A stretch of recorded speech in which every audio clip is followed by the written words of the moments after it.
So, welcome back to the channel, guys. And this is sad news: thousands with cancer in Trinidad. And leave your comments in the section below because I want to know how you feel about this. And the reason why I'm saying it's sad news is because we're in a place, and I say in the Caribbean, where basically our weather is either hot or cold. And when I say hot or cold, it's either the rainy season or the summers. It's just that's what it is. We have a lot of sunshine, which vitamin D, which can beat a lot of these diseases, basically. I've known people who have got healed basically from just being in the sunlight therapy with a cancer. So, but it is amazing that in the Caribbean, where we have ideal lands, fertile lands to plant so much ground food that our foreparents used to live on without these kind of diseases, that today it's wreaking havoc in the Caribbean. With all of the knowledge that we have that they didn't have, it's still wreaking havoc in the Caribbean. And I'm reading in here in Trinidad and Tobago where they're saying thousands with cancer. It's really, really, and I know last year when they in St. Vincent they mentioned that that was wreaking havoc as well. But when I read the numbers in Trinidad, I am astonished. But guys, leave your comments in the section below. I want to hear from you on this one. Trinidad Express talks about thousands with cancer. And it goes on to say, in almost 2 decades, there has been over 40,000 people diagnosed with cancer in Trinidad and Tobago. That amount is too much. It may sound small compared to the 1 point something million people, but that's too much. It's really too much. And it says, Dr. Clapperton, director of the Non-Communicable Disease NCD's unit at the Ministry of Health, said that the ministry has conducted an updated review of the data contained within its cancer registry. And this report of 2024 captures data in TNT on cancers from 2003 to 2020. I tell you, it's a lot of food that we import into the region that we don't need to import, causing havoc too.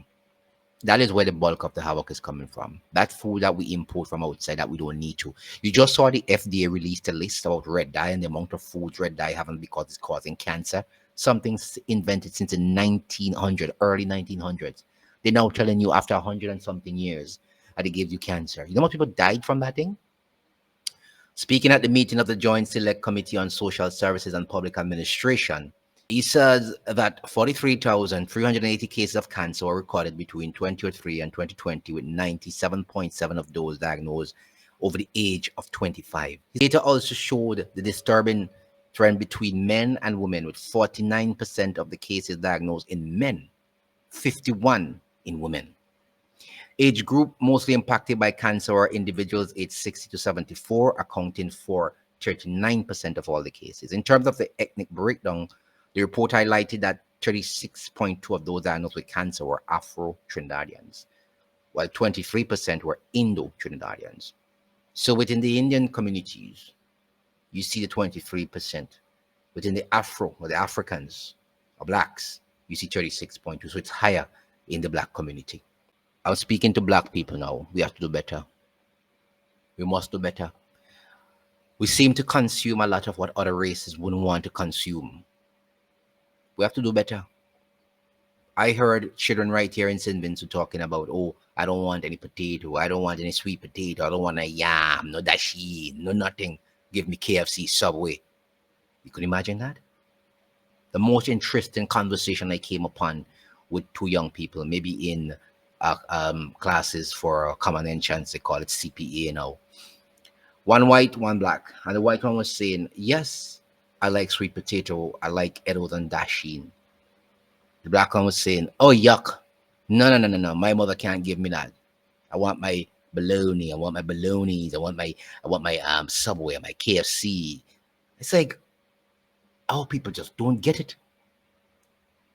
And the top 3 leading causes of cancer in men were prostate cancer. And that's another one because of ignorance, because we don't want to go to doctors. So we die of prostate cancer. For ignorance, we die of that.